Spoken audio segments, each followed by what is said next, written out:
Hello guys, welcome back to discount garage. இப்போ நம்ம channel என்ன பார்க்க போறோம்னா, ஆக்சுவலாக இது பேர் மேக்னட் காயில். இது மேக்னட்டோட வந்து மேக்னட் காயில் அசம்பிளி. ஆக்சுவலாக இங்கே பார்த்தீங்கன்னா உங்களுக்கு இந்த இடம் மட்டும் தீஞ்சு போயிருக்கு தெரியுங்களா. இந்த இடம் தான் காயில் நல்லா இருக்குது. ஆக்சுவலாக இதில் வந்து என்ன பிரச்சனை அப்படி பார்த்தீங்கன்னா, வண்டியில் வந்து ரிட்டர்ன் சார்ஜ் ஆகலை. பட் ஆனால் வந்து ஃபுல்லாலாம் ஆகாமல் இல்லை. வண்டியை வந்து நம்ம பேட்டரியில் வச்சு செக் பண்ணும்போது 12.5 நம்மளுக்கு 13 அந்த ரேஞ்சு தான் வருது. ஆக்சுவலாக ஒரு 14 அந்த ரேஞ்சுக்கு போகவே இல்லை. அப்படின்னு பார்க்கும்போது நம்மளுக்கு வந்து ரெட்டிஃபயர் ஃபால்ட்னாலும் இந்த சேம் இஷ்யூ காட்டும், மேனோட காயில் பிரச்சனைனாலும் இதே இஷ்யூ வரும்.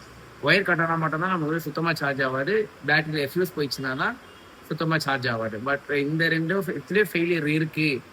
ரெட்டிஃபயர்லேயும் மேனோட காயிலையும் ஃபெயிலியர் இருக்குன்னா நம்மளால வந்து அதை உடனே நம்ம கண்டுபிடிக்க முடியாது. ஏன் அப்படின்னு பார்த்தீங்கன்னா, ரெட்டிஃபயர் போயிடுச்சாலும் ஸ்லோ சார்ஜ் ஆகும்.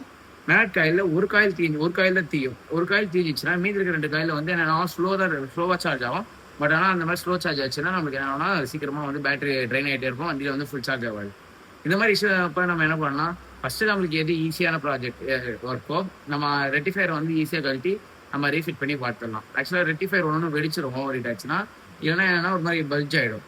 பட் இந்த காயில் என்ன ஆகும்னா அந்த மாதிரி ஆகாது. இது வந்து டோட்டலாக வந்து நம்மளுக்கு அப்படியே பர்னே ஆகிடும். எதனாலனா ஓவர் ஹீட் ஆகி காயில் அதிகமாக சப்ளை வந்ததுனால இந்த மாதிரி பர்ன் ஆகும். இந்த மாதிரி இஷ்யூனால நமக்கு என்ன ஆகும்னா ரிட்டர்ன் சார்ஜ் சுத்தமாக ஆகாது. வண்டி வந்து ஃப்ரீக்வெண்ட்டாக நம்ம என்னதான் சார்ஜ் போட்டு நம்ம எதுவும் பண்ணாலுமே ஃப்ரீக்வெண்ட்டாக வந்து சார்ஜ் வந்து டவுன் ஆகிட்டே இருக்கும். ஒரு 2 to 3 days வண்டி திரும்பி ஸ்டாப் ஆகிடும், திரும்பி சார்ஜ் போடும். அந்த மாதிரி இஷ்யூ அப்புறம் நம்ம இந்த மாதிரி காயிலை செக் பண்ணிட்டு ரிட்டர்ன் சார்ஜ் ப்ராப்பராக செக் பண்ணோம்னா நமக்கு இந்த வண்டியோட கம்ப்ளைண்ட்டாக அரெஸ்ட் பண்ணி கொடுக்கலாம்.